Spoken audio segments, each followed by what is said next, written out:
De Deutéronome au chapitre 10. En ce moment-là, l'Éternel me dit, taille 2 tables de pierre, comme la première, et monte vers moi sur la montagne. Tu feras aussi une arche de bois.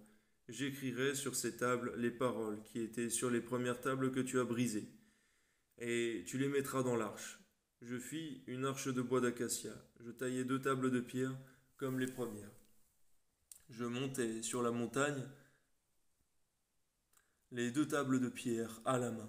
L'Éternel écrivit sur les tables ce qui avait été écrit sur les premières, les 10 paroles qu'il vous avait dites sur la montagne, du milieu du feu, le jour de l'assemblée, et l'Éternel me les donna.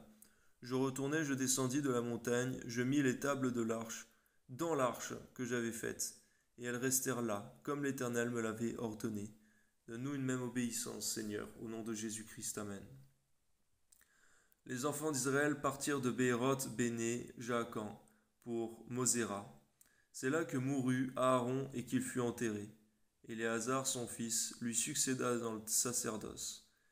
Ils partirent de là pour Gudgoda, et de Gudgoda pour Jutbata, pays où il y a des cours d'eau.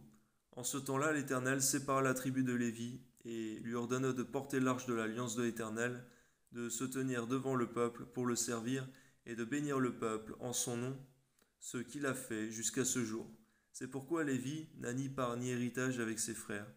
L'Éternel est son héritage, comme l'Éternel ton Dieu le lui a dit. Je restai sur la montagne, comme précédemment, 40 jours et 40 nuits. L'Éternel m'exauça encore cette fois. L'Éternel ne voulut pas te détruire. L'Éternel me dit, lève-toi, va, marche à la tête du peuple, qu'ils aillent prendre possession du pays que j'ai juré à leur père de leur donner.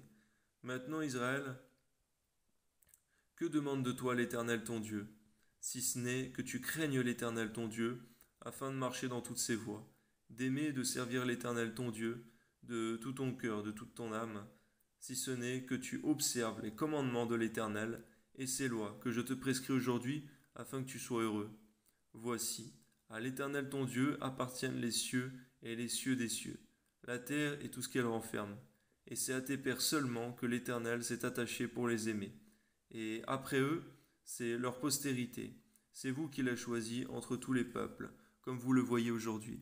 Vous circoncirez donc votre cœur, et vous ne raidirez plus votre cou, car l'Éternel, votre Dieu, est le Dieu des dieux, le Seigneur des seigneurs, le Dieu grand, fort et terrible, qui ne fait point acception de personne et qui ne reçoit point de présent, qui fait droit à l'orphelin et à la veuve, qui aime l'étranger et lui donne de la nourriture et des vêtements.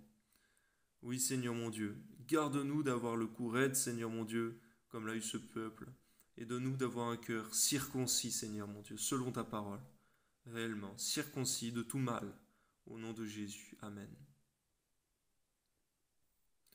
Vous aimerez l'étranger, car vous avez été étranger dans le pays d'Égypte. Tu craindras l'Éternel, ton Dieu, tu le serviras et tu t'attacheras à lui, et tu jureras par son nom. Il est ta gloire, il est ton Dieu, c'est lui qui a fait au milieu de toi ces choses grandes et terribles que tes yeux ont vues. Tes pères descendirent en Égypte au nombre de 70 personnes, et maintenant l'Éternel ton Dieu a fait de toi une multitude pareille aux étoiles des cieux. Que ton nom soit béni pour ta parole, Seigneur. Amen.